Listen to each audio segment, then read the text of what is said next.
Happy Saturday, everybody. So today I just wanted to talk a little bit about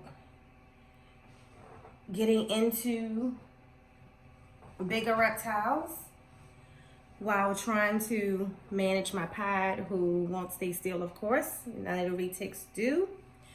And I just wanted to share like some tips that I found with everyone, specifically with dealing with the reticulated pythons and the Burmese pythons, because there's not as much information publicly regarding this particular species compared to the boas and the ball pythons and some of the other colubrids that's out there. So one of the things that I found is definitely talk to people who own them to get some specific advice, but talk to multiple people, because I find it quite varied, people's opinions on the reticulated python and the Burmese pythons. And those opinions varies from people saying that they're just like any other snake, like I believe, from my experience, and from people just saying that you need to handle them and respect them the way that they need to be handled and respected. And then there's the people who call them monsters. And I hate that, because they're not monsters. So what I tend to do is definitely any animal that I purchase from a breeder, the breeder is my number one go-to for information on that particular animal. He made them. It's kind of like, I gave birth to the child. I know more about the child than anybody else.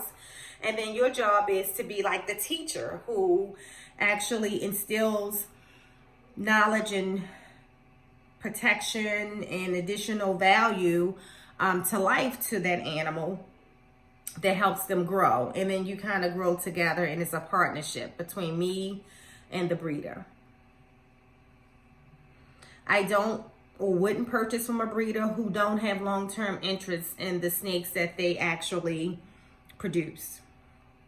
I feel like anybody who takes the time to produce these beautiful animals should want to have some type of information on their long-term care. No, they're not obligated. It's not their job to help you raise the snake, but they should have interest in making sure that your snake is being raised appropriately. So what I did is I researched for about over a year, I can say, other than before being interested in the snake as a pet. Of course, I watched a lot of people who owned them on TV, but not with the intention of ever owning one myself. So once I decided that I think I want to own one, I did a lot of research on YouTube, and I spoke about that before in one of my previous videos, who I prefer to research or watch videos via YouTube, and those who I really find that their information applied has really worked for my experience with this beautiful animal. And I truly feel in my heart they're just like any other snake. You have to build the respect, understand their particular personalities or the particulars of that particular species, like with the hook training. But I hook train all my snakes. I always did. So hook training a reticulated python wasn't new to me. My corn snake is hook trained. I think my corn snake has a more aggressive feeding response than any of these reticulated pythons. Honestly, my corn snake is on it. I can have food thrown in the other room, and the reticulated pythons would still chill until I open the door. The corn snake is at the glass like, where's that? Lady, where's that? Where's that? Where's that? And it's not even his turn to eat. So, yeah. But all of my snakes, my ball pythons, I've always tap trained them. So I don't want to say hook trained, tap trained them. I always tap them before I pick them up. Now, even with my reticulated pythons, the two males, normally if I open their cage, well, all of them, if I open the enclosure from the side that I normally remove them from the enclosure, they know it's handling time. If I open the side that I normally feed them from, they normally will show an initial response, food response, but it switches off right away when they see the hook. Because typically they don't see the hook if they get ready to eat.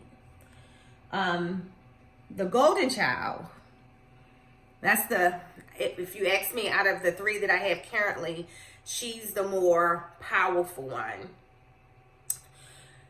If I open up her enclosure, she'll move towards me as if to say, hey, what are we doing? And then once she see the hook, she like, oh, we just doing that. I'm not eating. So I have determined that they're just like any other animal. Do your own personal research. Don't rely on someone else's experience. I also feel like some people, for their own clout or to make themselves seem like they're dealing with something bigger than it actually is, make it seems like owning these animals are more of a charge than it actually is. I like to rely heavily on the people that I see who has full-grown reticulated pythons. My mentor specifically, who makes them seem seamless. Now, do he, give me tips on being mindful of certain things? Absolutely. And I respect him. So normally when he tells me something, it's gold. But I've tried things. He was one of the ones who told me that I might not want to put him in a larger enclosure. So did the breeder. But, both of them said, it's hit or miss. It's something that you try. It may work, it may not work, but they didn't recommend it. But I did it anyway, and it worked for me. So that's what I mean by, educate yourself. Definitely rely on the people who, is giving you that good, successful knowledge to handle these animals. But you have to also do your own personal research and assessing, specifically when it comes to the particular animals that you have in your home. Every animal is different, and we all know that in any breed of animal or reptile for that matter. So I'll share. This was one of the books I purchased before I purchased my first reticulated python. And it's called Reticulated Pythons, A Complete Guide to Care and Husbandry. And it is by Sid James, which he has a couple other books too that I'm going to read. I also purchased, before I purchased my Burmese python, this book, which is the Burmese Python, Amazing Snakes Burmese Pythons, and it pretty much tell you everything that you need to know in a brief synopsis of owning a Burmese python. And this was another book that I had ordered, and it called Burmese Pythons as Pets, The Comprehensive Owner Guide, and that's from Marvin Marquette and Ben Team. This was a really good book, and so was the Reticulated Python book by Sid James. What I loved about this book is that this book is really good even if you decided that you wanted to breed. Right now, I have no desire to breed reticulated pythons until I understand better the sale process and how soon, they would actually sell, and the different temperament changes when breeding. So those are things that are important to me. I actually like the fact that my males are very calm, and if their temperaments may change, if I start to put them into breeding cycles, I may not want to do that. Sorry, I'm watching him. He's moving pretty fast. Hold on one second. All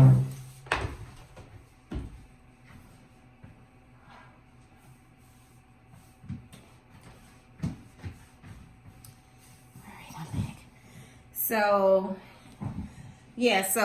But if I was interested, that particular book goes into the different morphs, what morphs are good to pair, the different, I'll say, personality types or traits with certain morphs. It goes into that in detail. It goes into the different types of enclosures, that you may want to use at what different age. It talks about, you know, some tips that you may want to use, like I did, in putting my snakes in the bigger enclosures at an earlier age. I gave them plenty of hiding space and different water bowls so they can utilize them for different sources. So again, it's definitely based on your personal experience. Definitely take the feedback from those who own these animals and own them for a very long time.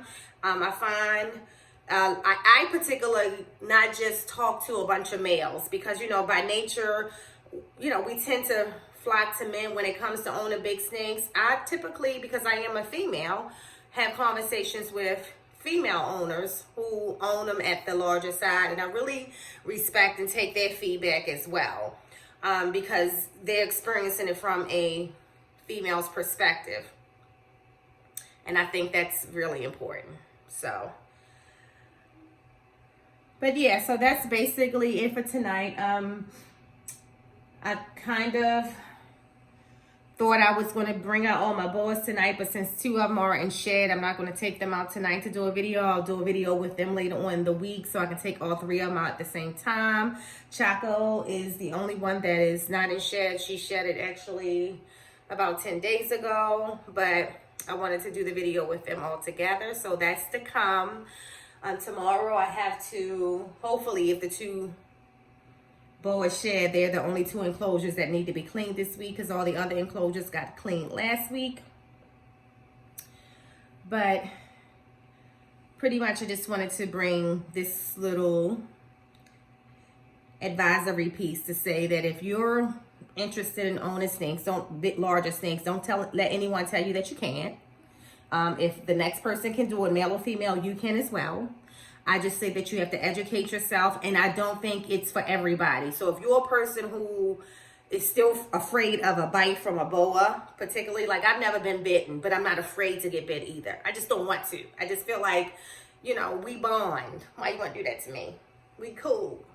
We good. It will hurt my feelings, but I'm not afraid. I always understood in 30 years owning a snake that that's always a possibility, just like I know that's a possibility with other animals as well.